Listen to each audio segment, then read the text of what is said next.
This BMW will cost you nearly 50 grand in repairables, and this BMW will cost you next to nothing. They're the same models, however this one came with one of BMW's most reliable engines, and this one came with a one-way ticket to bankruptcy. However, most people would totally avoid buying both of them because they don't know which BMWs are reliable and which ones would make you wish you bought a Camry instead. So in this video, we are going to be covering the top 5 most reliable and fun to drive BMWs you can buy in 2026. We kick things off with the BMW E82 125i. This little pocket rocket, otherwise known as the Baby E92, is powered by a naturally aspirated 3-liter inline-6, either the direct injection N53 or the port injection N52. Make sure you go with the N52. It made a respectable 160 kilowatts or 214 horsepower. However, from factory, these things come massively detuned, and a little birdie happened to tell me that with an ECU remap, you can see 35 to 60 horsepower gains in one of these. Now remember, this is still a BMW, so you're going to want to watch out for the electric water pump, which is a pretty common failure point on one of these. And while you're in there, that oil leak that you found is 9 out of 10 times coming from the oil filter housing gasket,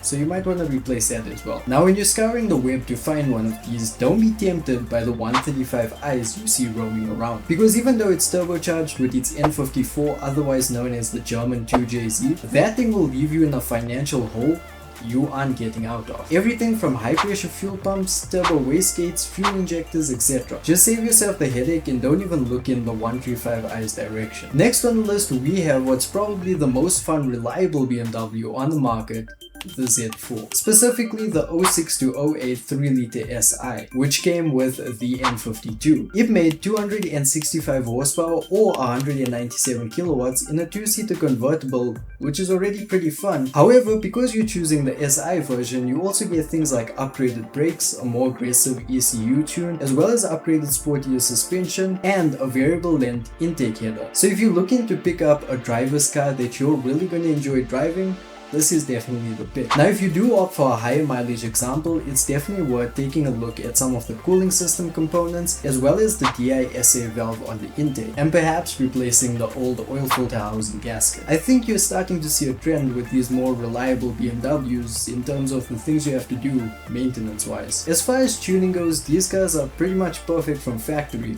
However, if you do want to modify it, basic upgrades like a cold air intake, a catback exhaust system, a stage 1 ECU remap, as well as some coilovers would definitely make this thing more fun to drive. Moving on from there, we have the BMW F20 M135i. If you're looking for a turbocharged BMW, this is the one to go for. Remember that E82 135i with the N54 I told you to stay away from earlier? Well, the F20 M135i came with the N55, which is like the N54, just without the ability to put you into bankruptcy. This was BMW's redemption after they kinda messed up reliability wise the last generation of turbocharged cars. Instead of twin turbos, they moved over to a single twin scroll turbo, which was proven to be a lot more reliable. The M135i with its N55 engine made 320 horsepower or 238 kilowatts, and you could get it with X-Drive, which is the all-wheel drive version. And on top of that, if you don't really like the hatch look, you can always pick up the F22 M235i, which is pretty much the same car, just in coupe version. However, if you do end up buying one of these, just make sure the person you buy from kept up to date with maintenance, or if you buy from a dealership, get it inspected. Because if well kept, these things will run for tens of thousands of kilometers, but if basic maintenance was lacked, these things can blow up within a few months of you owning it. Turbocharged BMWs really are just hit or miss. Next on the list, we have the BMW E46 330i. This is the all-round great, fun and reliable choice when it comes to BMWs. The 330i came with a naturally aspirated straight 6, the M54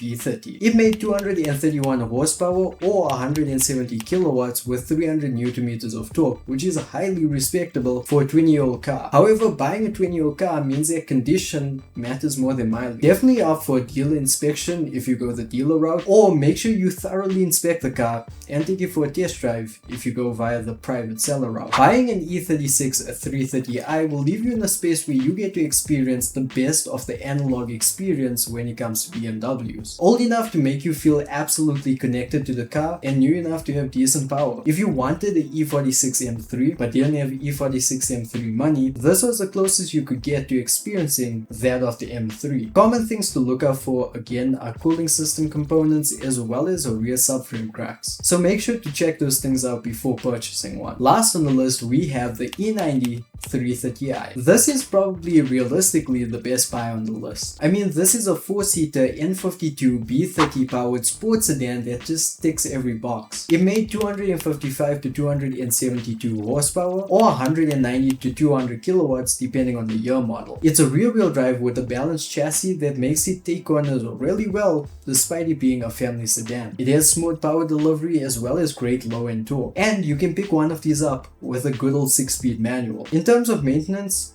you guessed it, cooling system components, more specifically the plastic water pump these things came with. And common oil leaks usually come from the valve cover gasket, the oil filter housing gasket, or the oil pan gasket. And also be sure to check for any rear subframe cracks. All in all, these things are a pretty great buy, especially if you have that itch to get into a BMW without having to go bankrupt over repair bills. So let me know down below which one of these reliable BMWs are you picking up, and if you've owned any BMWs in the past, leave some stories down below. With that being said, drop a like, subscribe if you enjoyed. I appreciate you guys. I'll catch you next time.